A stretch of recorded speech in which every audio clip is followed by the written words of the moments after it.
세종대왕 무덤을 왕실이 직접 파냈다는 사실 알고 계셨습니까? 그것도 그냥 파낸 게 아닙니다. 왕조의 피바람이 불기 시작하면서 뭔가 잘못됐다고 느낀 조정이 직접 삽을 든 겁니다. 그리고 무덤을 열었을 때 그 안에서 아무도 예상하지 못한 것이 나왔습니다. 세종이 죽고 나서 조선 왕실이 조용했냐고요? 완전 반대였습니다. 장자 문종은 일찍 세상을 떠났고 어린 단종이 왕위에 올랐습니다.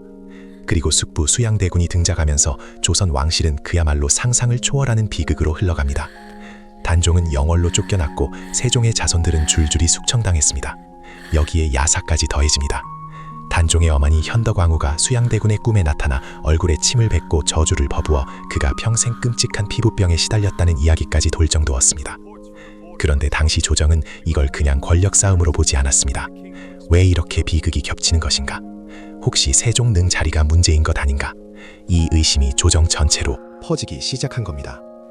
풍수지리가 국가 운영의 공식 논리였던 조선에서 능 자리가 나쁘다는 건 단순한 미신이 아니었습니다.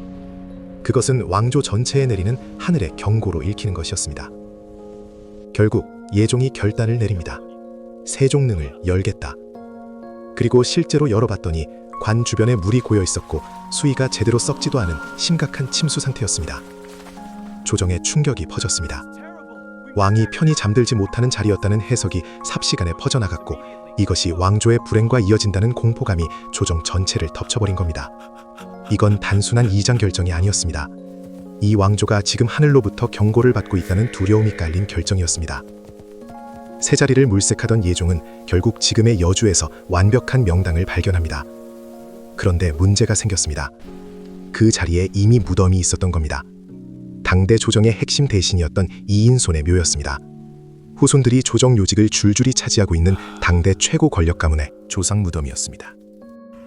예종이 대놓고 비켜달라고 했다가는 정치적 부담이 어마어마한 상황이었습니다. 그래서 이인손의 아들 이극배를 불러 완전히 우회적으로 압박했다는 이야기가 전해집니다. 왕실의 쪼임에 결국 이인손 가문은 눈물을 머금고 그 자리를 내어줄 수밖에 없었습니다. 그런데 여기서 진짜 소름 돋는 장면이 나옵니다. 이인손의 묘를 이장하려고 땅을 파봤더니 그 아래에서 비단 한 장이 나온 겁니다. 그리고 거기에 이렇게 적혀 있었습니다. 이곳은 단지대왕이 묻힐 자리다. 단지대왕은 세종대왕을 가리키는 표현이었습니다. 즉, 이 자리는 처음부터 세종을 기다리고 있다는 전승이 땅속에서 터져나온 겁니다. 그런데 더 있습니다. 비단에는 이런 말도 적혀 있었다고 합니다. 새 주인이 오거든 연을 날려라. 줄이 끊어져 떨어지는 곳에 내 묘를 다시 써라. 그래서 실제로 연을 날렸고 줄이 끊어져 떨어진 그 자리에 이인손의 묘를 다시 옮겼다는 이야기까지 이어집니다. 자, 여기서 잠깐 중요한 이야기를 하나 해야 합니다. 이 이야기들이 조선 왕조실록에 그대로 다 기록되어 있느냐고요? 아닙니다. 비단 이야기와 연을 날리는 이야기, 그리고 예언처럼 읽히는 그 글귀는 공식 사료라기보다 야사와 풍수전승, 그리고 민간 설화가 뒤섞인 버전일 가능성이 큽니다. 그런데 바로 그 점 때문에 이 이야기가 더 섬뜩합니다. 공식 기록도 아닌데 수백 년 동안 수많은 사람들이 이 이야기를 계속 믿고 전해왔다는 겁니다. 실제로 광주 이씨 후손분들이 어릴 때 할아버지께 직접 들은 우리 집안 이야기가 맞다며 팩트체크를 해주셨을 정도입니다. 그만큼 세종이라는 존재가 조선 사람들에게 얼마나 특별했는지를 역설적으로 보여주는 겁니다. 왕조가 흔들릴 때 사람들은 정치만 보지 않았습니다. 하늘의 뜻과 조상의 자리와 명당의 운명까지 읽으려 했습니다. 살아서는 훈민정음을 만들고 과학과 제도로 조선을 바꾼 왕이 죽어서도 조선의 운명을 다시 썼다고 여겨진 왕. 그래서 지금도 여주 영능을 찾는 사람들은 능에 가까워질수록 따스한 햇빛이 비추는 것을 느끼며 입을 모아 말합니다. 진짜 명당이다.